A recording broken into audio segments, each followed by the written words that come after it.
स्वागत है आपका। आज के सीटेट क्लास में हम लोग बाल विकास से पूछे गए प्रश्नों को देखेंगे। आप देख सकते हैं यूपी टेट हो गया, ठीक है, यूपी टेट में, सी टेट में आप यहाँ देख सकते हैं। तो सब में पूछे गए प्रश्नों को आज हम लोग देखने वाले हैं। तो चलिए स्टार्ट करते हैं।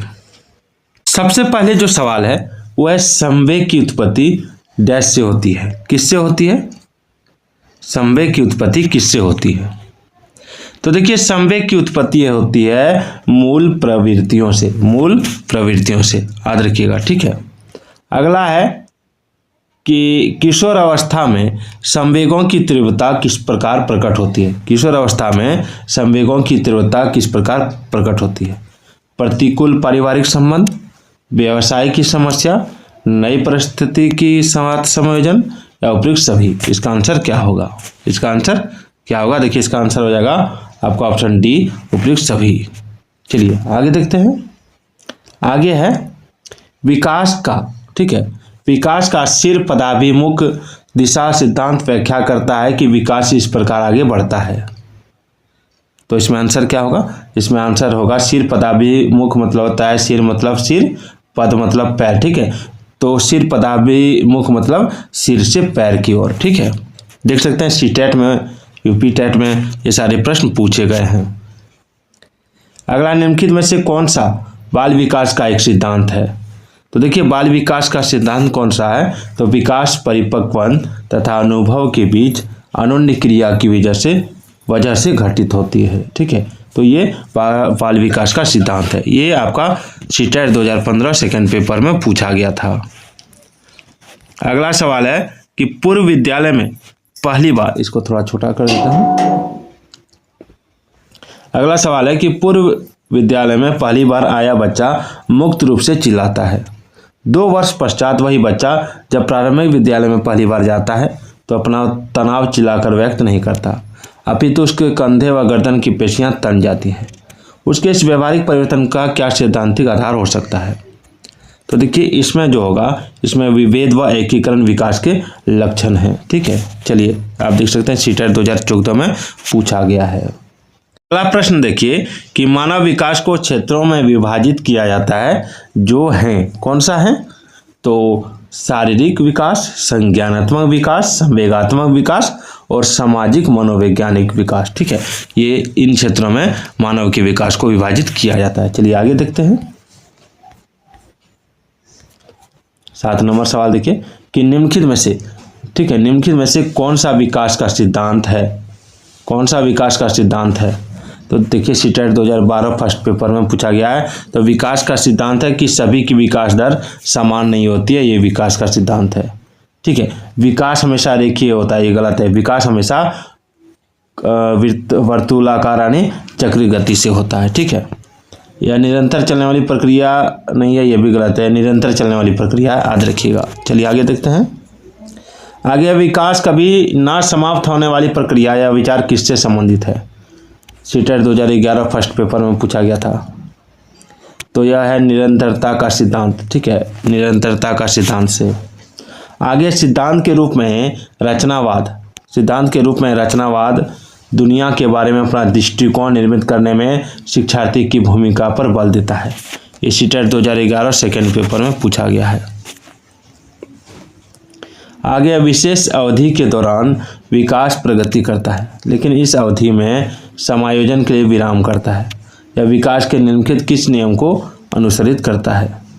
तो इसका आंसर होगा चक्राकार प्रगति का सिद्धांत। देखिए सीटेट 2013 सेकेंड पेपर में पूछा गया है। बालकों की सोच अमूर्तता की अपेक्षा अमूर्त अनुभवों एवं प्रतियों से होती है। यह अवस्था कौन सी है? देखिए सीटेट 2011 सेकेंड पेपर में पूछा गया। यह अवस्था है 7 से 12 वर्ष तक। आगे देखिए प्रतिबिंब, अवधारणा, प्रतीक एवं संकेत, भाषा, शारीरिक क्रिया और मानसिक क्रिया अंतर्निहित है किससे? तो विचारात्मक प्रक्रिया से। देखिए पीबी टेट 2011 सेकेंड पेपर में पूछा गया है। चलिए आगे देखते हैं। आगे विकास के सिद्धांत से कुछ प्रश्न पूछे जाते हैं, जैसे निरंतरता का सिद्धांत हो गया, ठीक है। निरंतरता का सिद्धांत में आपका है कि निरंतरता का सिद्धांत क्या बताता है? तो यह बताता है कि निरंतरता का सिद्धांत बताता है कि विकास जीवन पर्यंत चलने वाली एक प्रक्रिया है। जो गर्भधारण से लेकर मृत्यु पर्यंत तक चलती रहती है। यह निरंतरता शारीरिक तथा मानसिक दोनों प्रकार के विकास में पाई जाती है। आगे है, क्या संपूर्ण जीवन में विकास की गति समान रहती है? यद्यपि विकास की गति सदैव समान नहीं रहती है, तथापि यह गति कभी तीव्र तथा कभी मंद रहती है। अपनी चरम सीमा पर पहुंचने से पूर्व रुकती नहीं है। फिर यह विकास समान से विशिष्ट की ओर चलता है, ये भी इसका सिद्धांत है। ठीक है, विकास परिवर्तन किस प्रकार होता है? विकासात्मक परिवर्तन, तो विकासात्मक परिवर्तन प्रायः व्यवस्थापक, ठीक है, व्यवस्थापक, प्रगत्यात्मक और नियमित होते हैं। समान से विशिष्ट की ओर, सरल से जटिल और एकीकृत से क्रियात्मक स्तरों की ओर अग्रसर होने के दौरान प्रायः एक पैटर्न का अनुसरण करते हैं। आगे और देखते हैं।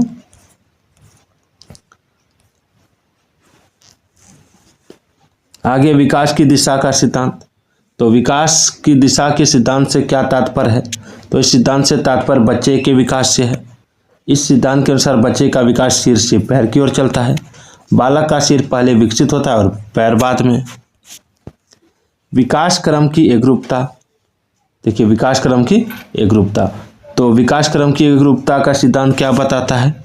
तो यह सिद्धांत बताता है कि विकास की गति एक जैसी न होने तथा पर्याप्त व्यक्तिगत अंतर पाए जाने पर विकास के क्रम में एकरूपता के अंतर होते हैं।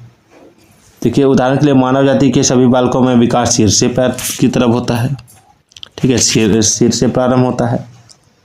परस्पर संबंध का सिद्धांत, तो परस्पर संबंध के सिद्धांत से क्या तात्पर्य है?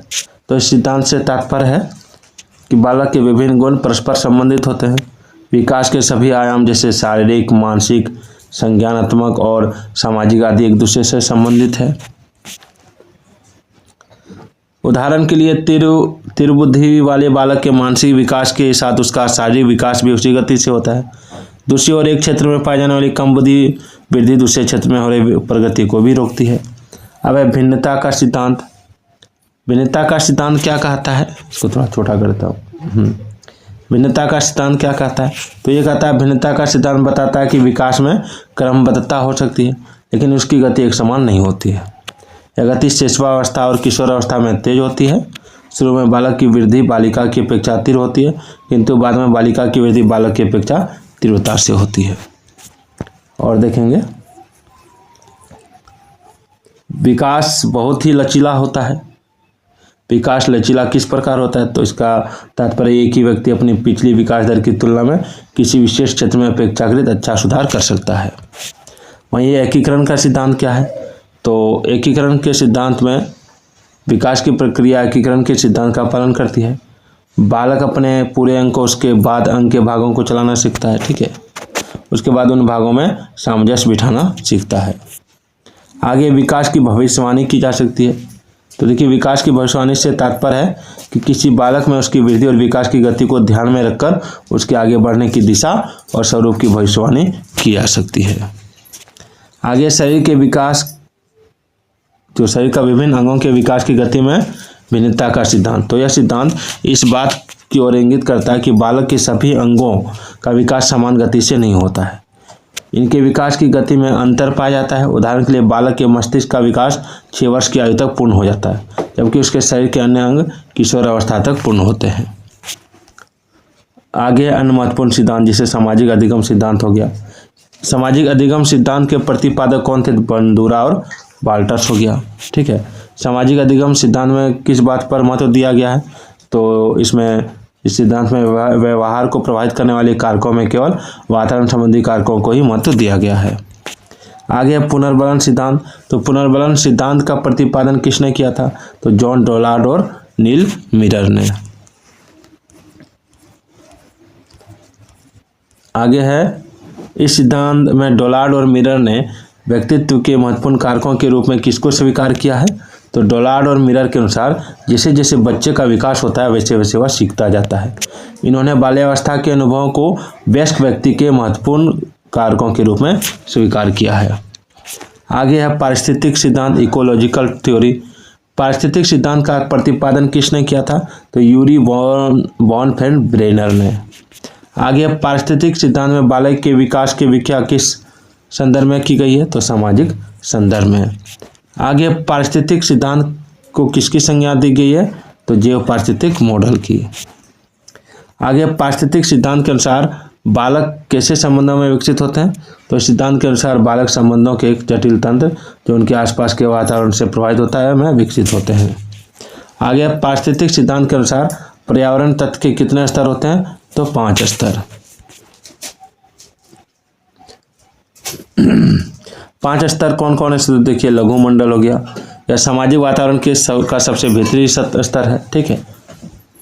इसमें बालक के निकटतम वातावरण द्वारा किए गए अंतः क्रिया पैटर्न एवं क्रियाएं सम्मिलित होती हैं। मध्यम मंडल हो गया, या ब्रॉन फैन ब्रेनर्स मॉडल का दूसरा स्तर है, या परिवार, पड़ोसी, साथी, संगी एवं स्कूल के आपसी संबंधों से बना होता है। बाह्य मंडल हो गया, या ऐसे सामाजिक संदर्भ से बना होता है जिसमें बालक स्वयं तो होता नहीं है किंतु वह निकटस्थ संदर्भ की अनुभूतियों को प्रभावित करता है। बृहत मंडल हो गया, या ब्रॉन फैन ब्रेनर मॉडल का सबसे बाहरी स्तर है। इसमें सामाजिक रीति रिवाज, सांस्कृतिक मूल्य, सामाजिक आर्थिक स्तर आदि सम्मिलित होते हैं। घटक मंडल हो गया, इस मंडल में छात्रों के विकास की सामाजिक ऐतिहासिक अवस्थाएं छुपी रहती हैं। अब है मनोसामाजिक सिद्धांत। इस मनोसामाजिक सिद्धांत क्यों कहा गया इसे? क्योंकि इस सिद्धांत में व्यक्तिगत, सामूहिक, सांस्कृतिक तथा सामाजिक विकास को सम्मिलित किया जाता है। हरिक्सन की मूल अभिरुचि किस बात में थी? तो हरिक्सन नहीं है, इरिक्सन। इरिक्सन की मूल अभिरुचि बालकों, किशोरों आदि में व्यक्तिगत पहचान किस प्रकार विकसित होती है और समाज इसमें किस प्रकार से मदद करता है, इसमें थी। आगे है मनोसामाजिक सिद्धांत को कुछ मनोवैज्ञानिकों द्वारा क्या कहा गया है? तो जीवन अवधि सिद्धांत। जीवन अवधि सिद्धांत। आगे मनोसामाजिक सिद्धांत का प्रतिपादन किसने किया था? तो इरिक्सन ने। मनोसामाजिक सिद्धांत की विभिन्न अवस्थाएं कौन सी हैं? तो अवस्था है आपका विश्वास बनाम अविश्वास, यानी इसका अनुभव जीवन के प्रथम वर्ष में किया जाता है। स्वायत्तता बनाम शर्म, यानी यह स्थिति देर की शिशुवावस्था और बाल्यावस्था, यानी 1 से 3 वर्ष के बीच की होती है। उसके बाद है पहल बनाम अपराध बोध, या चरण पाठशाला जाने के प्रारंभिक वर्ष के बीच 3 से 5 वर्ष होती है। परिचय बनाम हीन भावना, या चरण बाल्यावस्था के मध्य में 6 से 12 वर्ष दिखाई पड़ता है। पहचान बनाम भ्रांति, या 5वीं अवस्था जो किशोरावस्था की अवस्था में होती है। आत्मीयता बनाम आत्मा भाव, या 6ठा चरण जिसका अनुभव अवस्था के प्रारंभिक 20 से 30 वर्षों में होता है। जननात्मकता बनाम स्थिरता, या 7वीं अवस्था जो 40 से 50 वर्ष की आयु तक होती है। संपूर्णता बनाम निराशा, यानी 8वीं अंतिम अवस्था जो 60 वर्ष से ऊपर होती है। बाल विकास के सिद्धांतों का शैक्षिक महत्व। देखिए, बालक के व्यक्तित्व के सर्वांगीण विकास के लिए क्या आवश्यक है? तो बालक के व्यवहार की जानकारी शिक्षक को हो। बालक की समस्या का समाधान करना कब आसान होता है? तो बालक के व्यवहार के बारे में जानने के बाद। बाल विकास के सिद्धांतों के ज्ञान के परिणाम स्वरूप शिक्षकों को क्या जानकारी मिलती है? तो बालक की क्षमता और रुचियों के अनुरूप अध्यापन में। बाल विकास का कौन सा सिद्धांत यह बताता है कि जिन बच्चों में औसत से अधिक वृद्धि होती है वे शारीरिक, सामाजिक एवं संवेगात्मक विकास में काफ़ी आगे बढ़े पाए जाते हैं? तो परस्पर संबंध का सिद्धांत से।